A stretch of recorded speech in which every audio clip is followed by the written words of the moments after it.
Hello everyone. आज हम लोग क्लास 7 एनसीईआरटी साइंस का 7th चैप्टर का नेम है गति, दूरी एवं समय, मोशन, डिस्टेंस एंड टाइम। इस चैप्टर में देखते हैं क्या क्या महत्वपूर्ण पॉइंट्स दिए गए हैं। तो आइए देखते हैं। किसी वस्तु के द्वारा समय के साथ स्थान परिवर्तन को गति कहते हैं। सरल रेखीय गति, वर्तुल गति अथवा आवर्त गति, मंद एवं तीव्र गति, स्लो एंड फास्ट मोशन। चींटी की गति मंद होती है एवं सड़क पर गतिशील बस की गति तीव्र होती है। तीव्र चलने वाले वाहनों की चाल अधिक होती है तथा मंद चलने वाले वाहनों की चाल कम होती है। चाल, स्पीड। किसी वस्तु के द्वारा इकाई समय में तय की गई दूरी को उस वस्तु की चाल कहते हैं।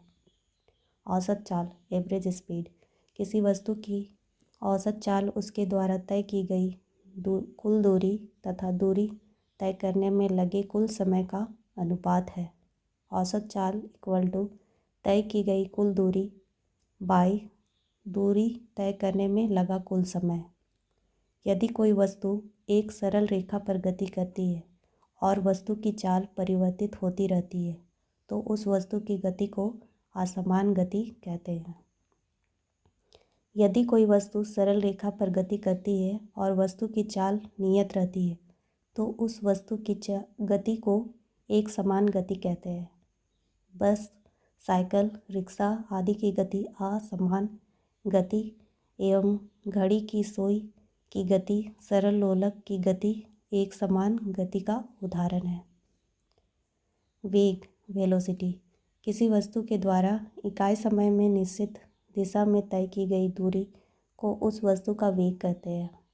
चाल एक अदिश राशि है, वेग एक सदिश राशि है। चाल को व्यक्त करने के लिए केवल परिमाण की आवश्यकता होती है अतः यह अदिश राशि है। वेग को व्यक्त करने के लिए परिमाण तथा दिशा दोनों की आवश्यकता होती है अतः यह सदिश राशि है। समय की माप, मेजरमेंट ऑफ टाइम। समय की माप छाया की लंबाई द्वारा किया। यह माप एक दिन के काफ़ी छोटे समय अंतरालों के लिए था। इस माप के लिए जिस यंत्र का उपयोग किया गया उसे धूप घड़ी कहते हैं। यह यंत्र सूर्य के विभिन्न स्थितियों के लिए किसी वस्तु की छाया की लंबाई के सिद्धांत पर आधारित है।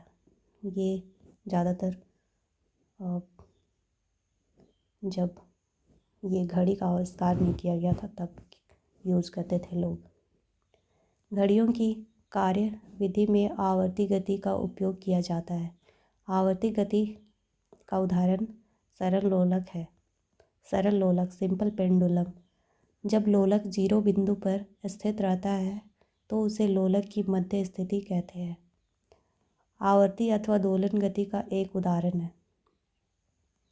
सरल लोलक के द्वारा एक पूर्ण दोलन में लगे समय को उसका आवर्ती काल कहते हैं। 20 दोलनों को पूरा करने में लगे समय को 20 से भाग देकर एक दोलन में लगा समय प्राप्त कीजिए। यह समय सरल लोलक का आवर्तकाल है। आजकल विद्युत परिपथ वाली क्वार्ट्ज घड़ियों का उपयोग किया जाता है।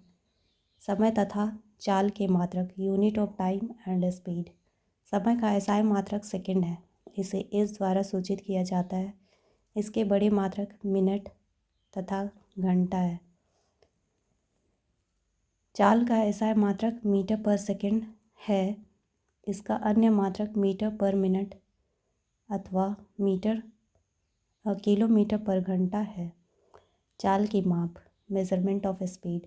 वाहनों में लगे मीटर को अवश्य देखा है। एक कोने पर किलोमीटर पर आवर लिखा होता है। इसे चाल मापी स्पीडोमीटर कहा जाता है। चाल मापी चाल को किलोमीटर प्रति घंटे में बताता है। इसमें एक अन्य मीटर भी होता है जो वाहन द्वारा तय की गई दूरी को मापता है। इस मीटर को पथ मापी ओडोमीटर कहा जाता है। ये स्पीडोमीटर और ओडोमीटर आपके लिए इम्पॉर्टेंट है। यह किसका मेजरमेंट करता है, क्वेश्चन आ चुका है।